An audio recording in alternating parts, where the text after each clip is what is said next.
Yes, the Flying Eagles keep flying in Argentina, and we hope that they would give us something to celebrate, especially as we build up to a new phase in our government and also other parastatals at this point. But today we are focusing on how well we fare in sports in the last 4 years. Remember, I told you earlier that the Honorable Minister of Youth and Sports Development, Sunday Dare, would be joining us shortly on the show. We have Tolu Bani in the studio as well as the regular. So do you feel good having you on SPORTSVILE this afternoon? Thank you so much, Matthew. So it's so short, just to think that so soon, the administration of Muhammad Buhari, has come to its end. And at the same time, that of the sports minister Sunday, Dare has equally come to a stop. And of course, we look with so much enthusiasm, knowing what will befall sports, whether there will be a new head or then sports is going to go back to a political appointment. Yes, and George? Nice to be here. Talk about what happened within the week. I want to say special congratulations to the big sheikh himself and our own Dr. Larry Zamuji. Absolutely. They were honored with fellowship of the nationalities of sports during the 8th convocation. That was a fantastic one, and I say congratulations to those two gentlemen. Yes, from that congratulatory note, we have Frankie Laboya. Well, everybody has been waiting for this day. Of course, tomorrow, 29th of May, the administration of Buhari will have come to end. And everybody talking about Dare, and that is what we are talking to today. Sunday Dare. Let us see how well is fair for the past 4 years. Yes, it's all about how well Nigeria, how well we are fair in sports development in the last 4 years, and no other individual than the man himself saddled with the responsibility to guide fast sports to greater heights himself. We have live from Abuja on the show at this point, the Honorable Minister of Youth and Sports, Sunday Dare. A pleasure having you on SPORTSVILE this afternoon, Honorable Minister. Thank you, SPORTSVILE, and good afternoon.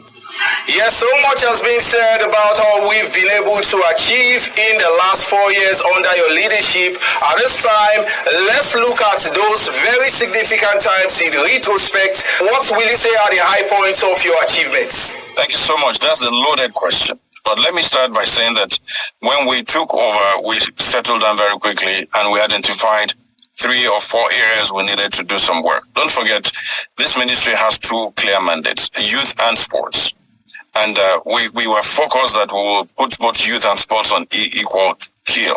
Now, for sports, we identified 3 areas. Athletes welfare. We decided athletes welfare will engage us. It was critical. We're in this sports business because of the athletes, so their welfare was priority. Second was changing the orientation around sports. Sports for decades was just recreation. Funding was not coming from the private sector. No investments. Over-dependence on funding from government, which was inadequate and sometimes comes too late.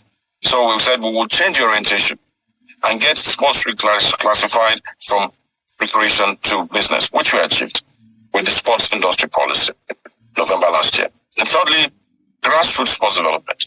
There is no sports development without grassroots. A return to grassroots sports development, youth development all around sports. And those were the 3 areas we focused on. What have we achieved in the last 3 years? We've seen the sports industry policy delivered. Sports as business. Sports is not business in Nigeria. That document has been approved by FEC. As I speak, the incentives needed to attract the private sector in funding, the technical committee has submitted those incentives. Just a final announcement will be needed. When it comes to athletes' welfare, you see what we have done to the adopt an athlete. For the very first time, we were able to pitch our athletes and get $10,000 for home-based, $20,000 foreign-based. That took care of athletes' welfare, at least to some extent. But also in the sports industry policy, we have the Independent Athletes Welfare Fund to be seeded with funding to take off by the federal government. That was also approved in November last year under the sports industry policy. But for me, I think the greatest impact we have made is to change the orientation around sports, to move sports from a low-tier ministry to a higher tier ministry, to get the focus that we need. And for the first time, sports had a seat at the business table of government when the National Development Plan was taking place. That's why last year, the National Development Plan 2021 to 2025, for the first time, sports got a seat at the table. And an allocation of 80 billion naira is now secured in the National Development Plan between now and 2025 for sports. It's never happened. When you look at it, what we have done is set up sustainable models that anybody can plug in. It's changed the orientation around sports, but also put Nigeria on the global map, because Commonwealth, what we did in Commonwealth is phenomenal. What we did in Nairobi is phenomenal. In Dola. Then what about the icing, the final icing? Look at Toby Amusa. We gave this country the first world champion ever. You see, when people forget, people want to just look at the failures. I don't see those as failures. I see them as challenges. In life, any not just sports, anything you engage in, even as an individual, you have challenges. So if you see your challenges as problems, then you are stuck. But if you see them as challenges to be overcome, then you can overcome. I believe that we have set processes in motion. We've set clear markers. We put policies and projects on the table that will help us eventually overcome the challenges that we are facing. Interesting. Honorable Minister, is going to be an interactive session as all of us here in the studio have specific questions for you. George? All right, Honorable Minister, we say congratulations. It's not easy being in charge in the last 4 years, and we've seen your achievements, you read them out. But let's ask you this, HM sir, are there areas and instances you thought you should have acted differently if you have to reflect back on what has happened in the last 4 years? Are there areas you felt you should have acted in a different way? Are there things we'll have done differently? Yes. Perhaps we will have engaged the federations earlier on to let them understand that the Ministry of Youth and Sports has statutory constitutional right to set direction for the general policy of sports. Because we came on meeting crises in one or two federations. Crises that are inherited. And we tried to engage. But that engagement never worked. Now, government does the funding. They draw their legitimacy from the federal government. They sing under our national anthem. They wear the Nigerian national anthem. But then the government, the ministry is reported to the international federations as a third party that were interfering. Now, if there's acrimony on the board, it affects the sport. It affects the athletes. The athletes are saying, ministry, government, help us. Board members are saying, help us. Nigerians are saying, help us. I want to sit down and keep quiet. So some tough decisions had to be made. In governance, you will have to take a decision. For 2 years, the AFN thing went on and on, until finally World Athletics sent a team to look at what is happening and then took a decision. And the decision they took eventually vindicated the Ministry of Youth and Sports and government, because we insisted there's a process. Basketball, we tried everything we could do. There was a federal government committee. The people there were unwilling. Our basketball program was suffering. A court case in court. Players said they will not play, that they will protest if they get to the place. Both male and female players will not play. The government was being trashed in public. Basically, we got to a point in which everybody became the enemy of government. The players, the stakeholders, the MBBF, we did everything possible. So Nigeria was at a point in which either the players will not show up for an international tournament, or when they show up, they will carry placards, etc. So we said we needed to take it. And we did an evaluation, presented it. And that's why we went out to say we're going to withdraw for 2 years and see what can be done. Eventually, the MBBF came back. They wrote a letter. They agreed with our proposal. They said they will abide by it. And we met with Mr. President. We presented new facts and evidence. And the President said, fine. Now that they agree with what we want to do, change your constitution, reconcile the groups, etc., we can go back. I have a role to protect the institution of sports development in Nigeria, but also I have a role to put the national interest above personal or individual interest. So, as it is, yes, perhaps a few things will have been done differently. As it is, we didn't achieve all that we set out to achieve, but as it is, we can say we shook the table, we made efforts, we moved the needle, and we changed the fundamentals of sports development in our country. Yes, it's been an interesting one with the Minister of Sports. More questions still to come, but first, let's go on a quick break, and when we return, more of our colleagues definitely would still have one or two to ask the Minister on sports in Nigeria in the last 4 years. Finish strong. Nescafe. Yes, you're welcome back. It's a special SPORTSVILE edition, and we've had live with us the Honorable Minister of Sports, Sunday Dare, looking at sports in Nigeria in the last 4 years. Tony Bani is in the studio, as well as George Alu and Frankie Laboya. It's been all about Nigerian sports and how it can get better, Tony. Yeah, Matthew, I just want to ask the minister. We have seen him, doing almost everything, and he has already been scoring himself so high. I think that in sports, our worry has always been, when he leaves office. And then I ask, how can these achievements of yours be sustained, beyond their time in office?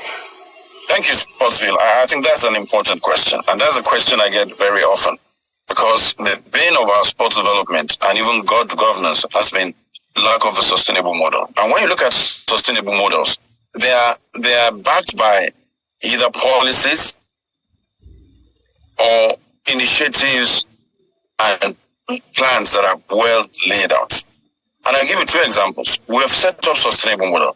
The sports industry policy helps to knock together the next steps we want to take. Taking sports away from recreation to business is massive. Having the incentives for the private sector is massive. An injection of almost 60% of resources you need for sports development coming from the private sector is massive. Like I say, now we know that basketball is business, football is business, tennis is business. Now, but also, you look at the football master plan, because football is king, it is the king of all sports. The master plan, if implemented in the stages, short term, medium term, long term, you will see what's going to happen to our football. And we'll have 10 years to do that implementation to get us to where we want to. So you can see that in a deliberate way, we have put together 2 major or 3 major documents that will serve as sustainable document go forward. The sports industry policy, the 10-year football master plan, even the Independent Athletes Welfare Fund will create a pool of funds as grants for our athletes, which was never there before. Thank you so much, Mr. Sports Minister. We know that you have a few hours to go, but let's find out, is there any way that sports ministry can stand alone, without merging with National Youth Service Corps? Because if you look at the budget of the ministry, most other parastatals that are joined, like the youths and the LIC, they seem to chop off the money. Do you think that sports can stand alone so that at least you have a pool of funds that you can use for all those areas that you needed to be developed? You just touched on a point that is very sensitive. Because when I became minister and I looked at budget profile of all ministries, the 3 least ministries with the lowest budget, the sports ministry was there. Because there's a separation. Let me explain this quickly. The money in the budget for sports development is not enough. So what we've had is we get intervention funds. Intervention funds is not sports development fund competitions. You're going to Commonwealth in 6 months' time, you collect money from government. You're going to Olympics in 1 year's time, you collect money from government. Now, what happens between the intervening years? You prepare for 4 years. Because the money you're getting at that point is to buy tickets, pay for hotel, and pay for allowances. What about the development of the skills, the training of the athletes? And that's where the gap has been. It is clear that government cannot fully fund sports. In other countries, government does not fund sports 100%. But like I've said in my notes, the budget for sports, because we've been operating under an envelope, the budget for sports must be increased by a quantum of an additional 60% of what is getting now, or even 100%. We cannot say Egypt is getting more laurels. Ethiopia. You go and check what their sports budget and investment is. Compare with our own sports budget and investment. And then you understand why there's a gap in the sporting achievements that we make. Start strong, finish strong. Nescafe. An interesting conversation is being with the Minister of Sports, Sunday Dare, is still live with us on today's special SPORTSVILE package. But Tony, you've had a minister before we sign out with him. What do you make, away from all he has said, what does Tony Bani make of sports in Nigeria in the last 4 years?